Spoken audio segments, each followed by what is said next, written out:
what's going on, peoples? It's that time. It's the season split for Apex Legends. You know what I'm saying? What season was this? 25, 26? 26?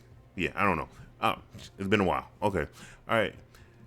Broken Moon. Don't get me started on Broken Moon. Anyway, I digress. Let's go into it, shall we? Okay, she does the flat line from September 16th to the 30th. Special gears. Okay. Yeah, Cracker Jack instantly reload weapons on knock. Okay. Down bad. Enemies explode when knocked. Extra ordnance. Players. These are the wild cards. These are the cards you can get from the replicator. Okay. Extra ordnance. Players gain ability to carry one ordnance. Good doctor. Revive squad mates with additional shields. Grenade. Grenade. Mark enemies damaged by explosives. Honestly, real talk. When I played wild card, a lot of people didn't go to the replicators. I did. I went to the replicator. They were so busy trying to kill, death, everything. You know, when I was by a replicator, I went to the replicator. I tried to put in the comment section. Did y'all go to replicators when y'all play wild card? Did y'all even use the replicators? A lot of times I was playing with randoms, and randoms was not using the replicators. Very odd, very rare. They was using that bat though. They was damn sure using that bat.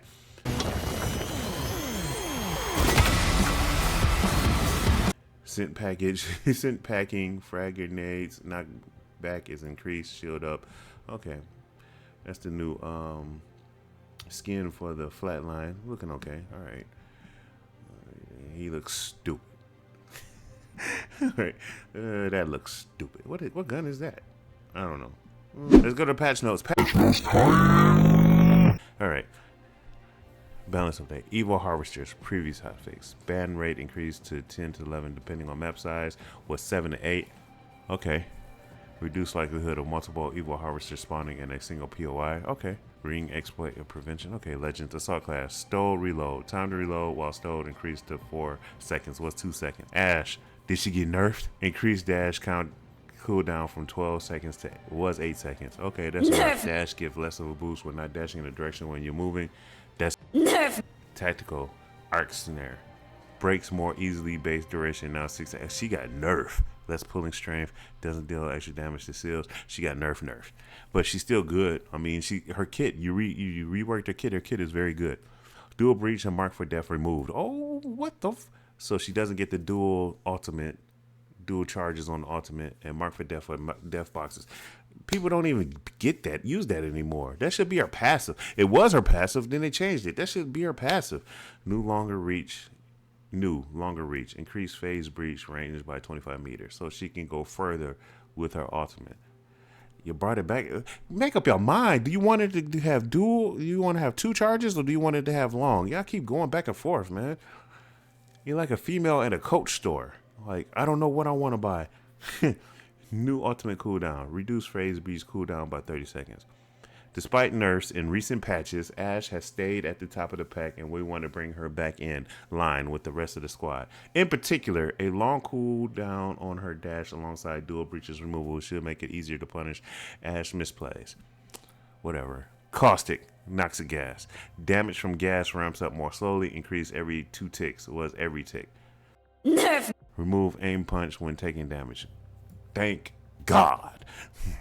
Caustic recent improvements succeeded in bringing him back into the meta, but there was a couple of places we wanted to tamp down. What the hell is a tamp down? Is that a phrase?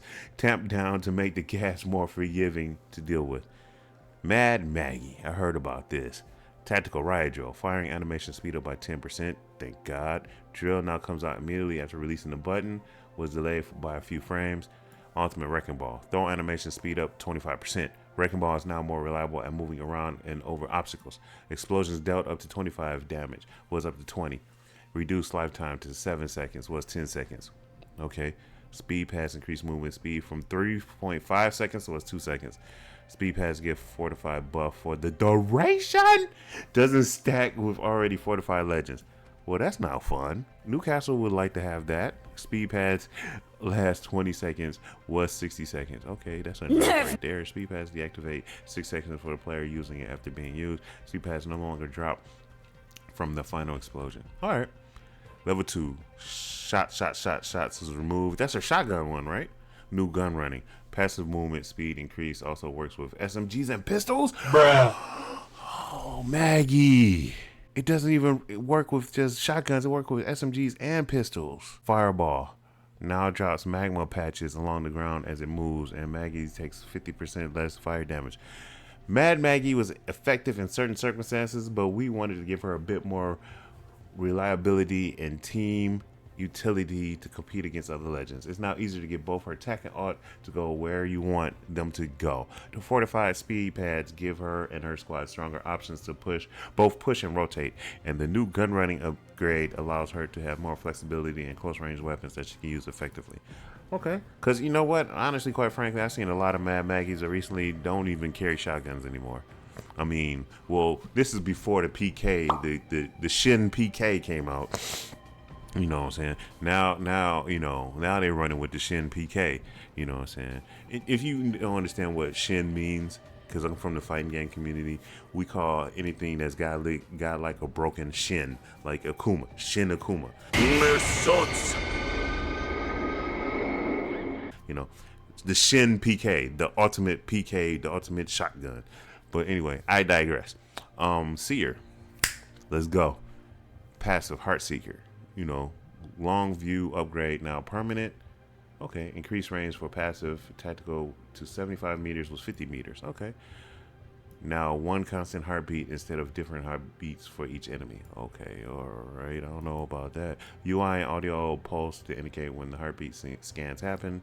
Directional waveforms are now taller or shortened depending on whether the enemy is closer or far. Okay, where you're aiming. Improve UI visibility. User interface, if you know what UI is. Focus of attention. Reduce weapon holster time by 60% when activating tac with the gun out. Alright, scanning someone with tac now gives Seer a speed boost by 4%. Yes, 4 seconds. Not 4%, excuse me, 4 seconds. Scan duration increased to 4 seconds was 2.5. Slow duration to 1 second was 0.5 seconds. And silent duration reduced to 2.5 seconds was 8 seconds. No, man, don't. If it was 8 seconds, half that. Make it 4 seconds. Even make it 3. But 2.5? Come on, dog. Man, especially in this shotgun meta. Come on, with caustic and ash and altar. Come on, man. Cooldown reduced to 20 seconds was 30 seconds. Increased delay before the scan goes off to 1 second was 0.7 second, 0.5, quarter of a second. VFX adjust including extra clarity on area of effects. What? AOE effects. Area of effects. That lets you know where the scan will hit. Wow. Ultimate exhibit. Artist reach upgrade now permanent. Increased throw range to 50 meters was 15 meters. Oh, you can swing that bad boy. Spear radius increased to 38 meters was 34 meters. That's covering damn near half a POI now. Seer gains enhanced jumping and ADS hovering while inside of any exhibit. Oh boy, be floating. Okay. I hate to cut into my own video when I'm editing it, but I just had to do this because basically I was trying to get a picture of Seer as his usage rate, you know what I'm saying? Because he's like the least picked, Seer. I mean, the least picked character. Okay, well, we're like 3 hours into this split season, and already, if you see here, Seer is like the second picked legend in the game right now. Like he went from like the last picked legend to the second best picked legend. And you see Mad Maggie's up there, but look at the 2,237%. Let me hurry and finish this so I can play this game.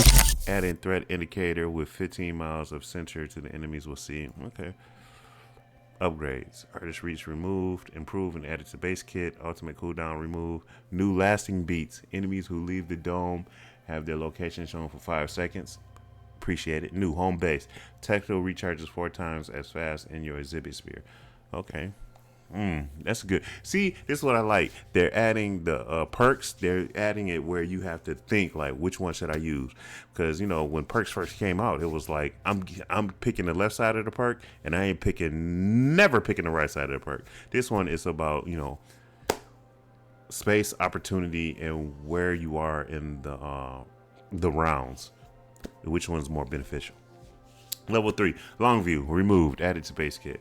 New, energized focus, regen 25 shields when hitting an enemy with attack. Split focus, no longer has a downside. You know what? I take that back because I'm using energized focus. I'm never using split focus. Split focus is like 2 tacticals. Nah. Regain 25 shields when hitting an enemy with attack. Come on, son. It's time to bring Seer back into the meta. He's been popular before, but the strength used usually came at the cost of being extremely frustrating to play against. We're aiming to have Seer be fun to play with more in-combat power while avoiding some of the issues that made him feel oppressive as an opponent. Sparrow, abilities, tracking duration. Now 12 seconds was 15. Should be 10 seconds. New VHX, while aiming to show your dart, will activate a nearby enemy scan beacon. Okay, that's good because it'd be when he first came out, it was a pain. It's like, did I hit? Am I close enough to hit the scan beacon? You know what I'm saying? Ultimate Stinger Bolt health now 400 was 550. Thank God. Bolt pulsing now slows Sparrow and his allies, not just enemies. Thank God. They was getting away with murder. Adjusting animations on enemy Stinger Bolt to make it easier to see the trajectory. Okay, appreciate that. Level 2, extra traps. Now give 1 additional trap in the world. Was 2. So now instead of 4, you get 3. Yeah, okay. Sparrow continued popularity surfaced some frustrating elements to his kit. His Stinger Bolt should now be easier to take down with 1 or 2 people, while his tracking should no longer lock opponents down for too long. We also include a couple of quality of life improvements related to aiming his abilities. All right. And what I'd like to see right here, maps, unranked and ranked, E-District, Kings Canyon, and Olympus. Let me tell you something. E-District is cool, but I like E-District at night. I do not like daytime E-District. With that being said, Kings Canyon and Olympus is on and popping. If I'm telling you, this is okay because I love Olympus. I tolerate Kings Canyon. Well, E-District's man, but if this was World's Edge, Kings Canyon, and Olympus, or if it was World's Edge, E-District, and Olympus, I would be playing rank all day, every day, just all day, every day. You know what I'm saying? All right, so let's get to it. Let's have fun today. Let's have fun this week. Tell me how you feel? How do you feel about this patch notes? Do you agree with it? Do you disagree with it? Let me know. Like and subscribe. We'll see you out in the Outlands. We'll see you out in the E District, Kings Canyon, and Olympus. Wait, is this the new Olympus map? Please be the new Olympus map. Please be the new Olympus map. Please be the new Olympus map. All right, I'll see y'all later. I'll talk to y'all later. Have a good day. Late.